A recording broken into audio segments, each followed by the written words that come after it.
Welcome back to the David Seaton Show. I am your host, David Seaton, and I am so glad that you are joining us today. We have got to revisit Chicago.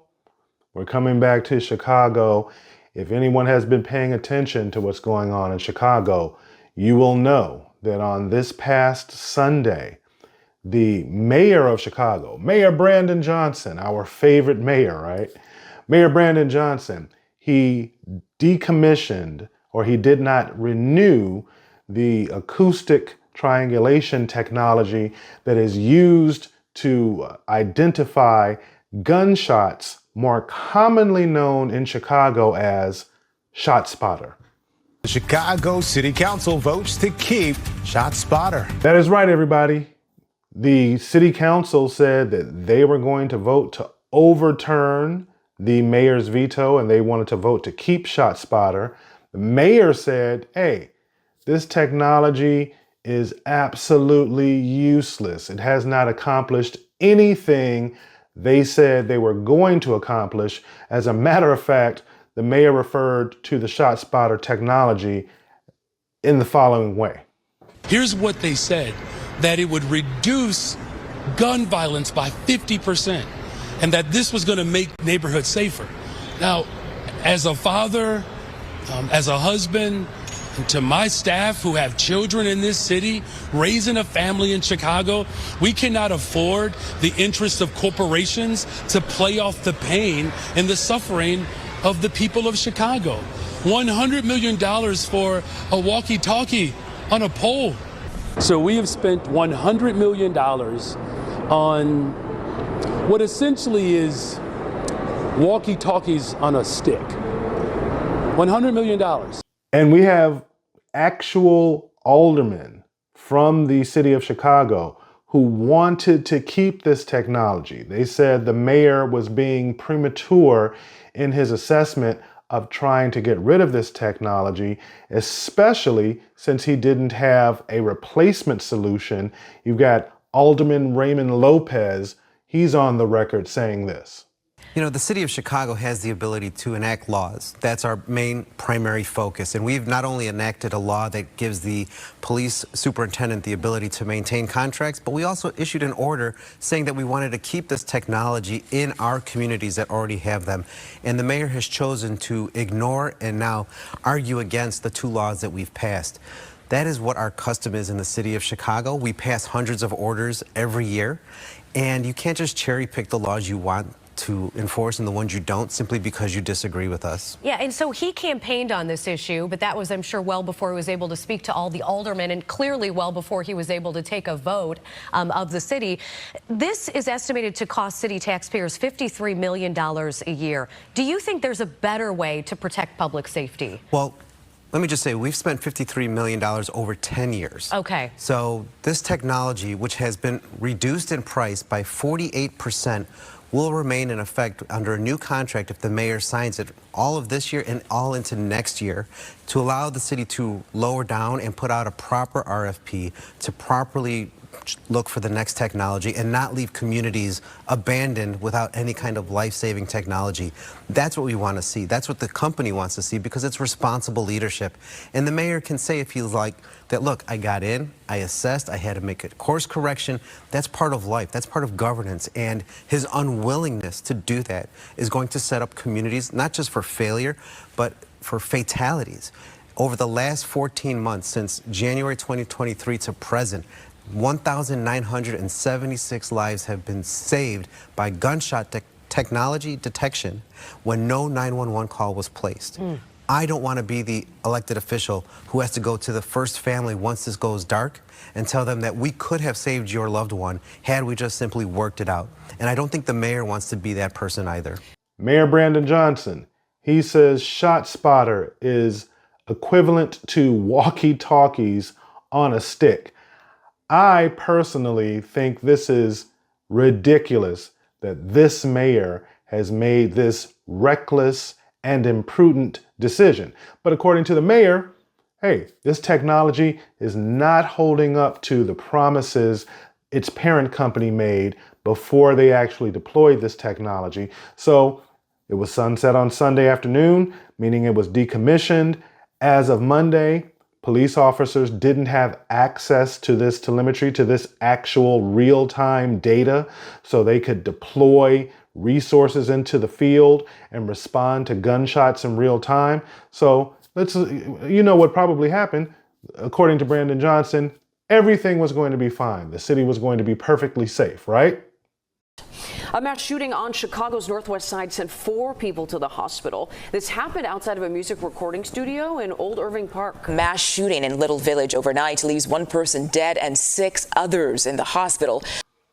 So just this week, just within 24 and 48 hours of this technology being decommissioned, we already see several individuals who were shot and or killed in the city of Chicago because the Chicago Police Department did not have this real-time data so they could deploy resources into the field in real time. Let's look at this a little bit more and let you see exactly what happened in these two situations.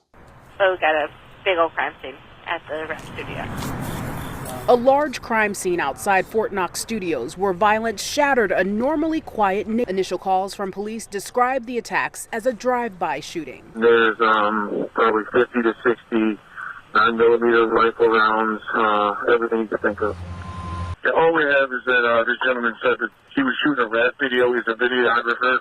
He walked out and he heard they shot about 30 to 40 shots. He doesn't know the make of the model, doesn't know any of that. He just said they went the length of the street and were just shooting and he caught one in the neck. Yeah, Mugo, the medical examiner releasing the identity of the one person that was killed in that mass shooting. That 32-year-old victim has been identified as Froylin Garcia. We know 6 other people are listed in fair condition here at the emergency room. Police say shots rang out at a prayer vigil in someone's front yard. So here's what's even more interesting. Not everything that has happened in the city of Chicago since ShotSpotter was decommissioned on Sunday night, not everything has been reported to the news. So let me read you 2 quick stories from a local publication, CWB Chicago. In their first reporting, and CWB Chicago is really doing an interesting thing. They're calling all of these shootings that have taken place since the actual ShotSpotter system went down. They're calling it Brandon's Bodies. Chicago cop finds woman shot, critically injured on a street previously served by ShotSpotter. Nobody called 911. Less than 24 hours after Chicago ended its relationship with ShotSpotter, a CPD officer found a woman shot and critically injured on a South Side street previously served by the gunfire detection system. No one called 911. No one called 911 and no one called to report a shooting victim. All right. A CPD sergeant actually came upon the 30-year-old woman on the sidewalk in the 7700 block of South Dobson around 9:15 on Monday. That's less than 24 hours after this system was decommissioned. She had suffered 2 gunshot wounds to her leg and was taken in critical condition to the University of Chicago Medical Center, CPD said. Again, think about that. This is less than 24 hours after the ShotSpotter technology was actually decommissioned.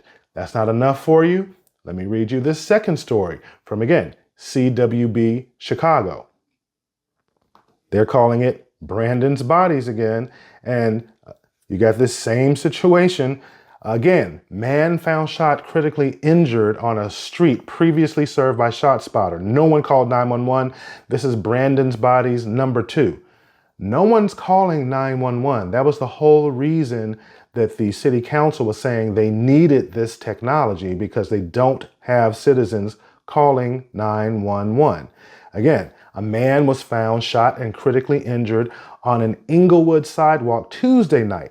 No one called 911 to report the shooting, which occurred less than 48 hours after the ShotSpotter gunfire detection system that surveilled the block was deactivated at the instruction of Chicago Mayor Brandon Johnson. At least one other victim has been discovered shot in a shot spotter zone since the system went dark.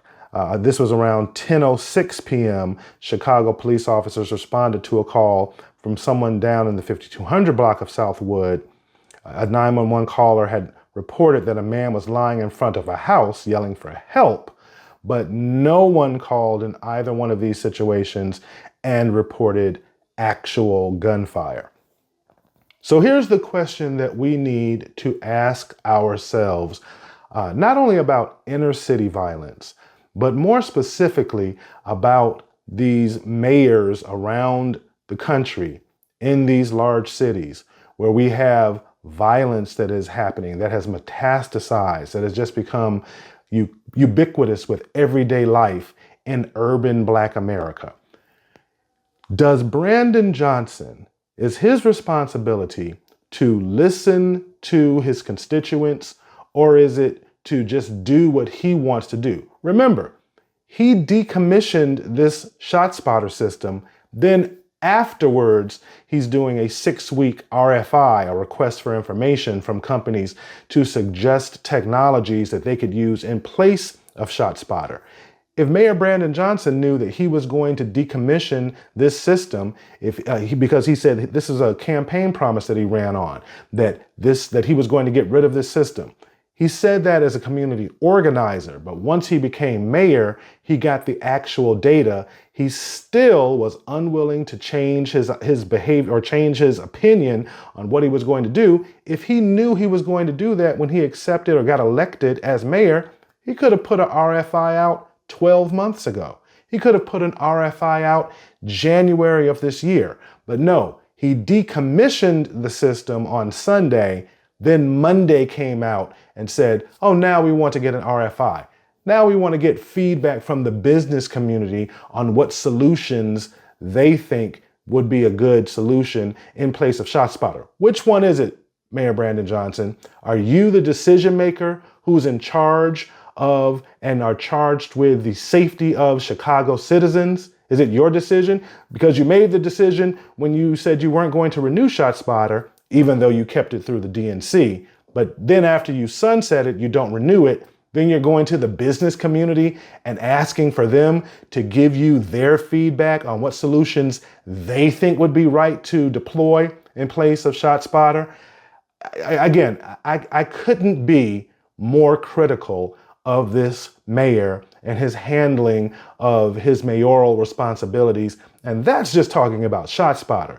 We haven't talked about 2,000 fewer police officers that, serving on CPD. We haven't talked about him trying to force the CEO of CPS to resign because he wouldn't sign a $175 million short-term high-interest loan to continue funding the teachers union. We're not talking about the $1 billion deficit this mayor has run up, and we're not talking about his massive mishandling of the migrant crisis going on in Chicago. I want to hear from you. Let me know down in the comments. Do you think that Mayor Brandon Johnson to date has been a good mayor for the city of Chicago? And if he continues on this trajectory, do you think Chicago is going to wind up in a better or a worse situation at the end of his term? Assuming he makes it to the end of his term, the probability is great that he won't. I think he's going to resign or have to step down because he's only at a 22% approval rating. It's not just me criticizing Brandon Johnson.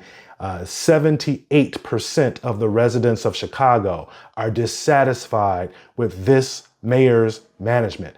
Do me a favor, comment, like, subscribe, hit the notification bell. We're going to continue this and a host of other stories. You're listening to The David Seaton Show. We'll see you next time.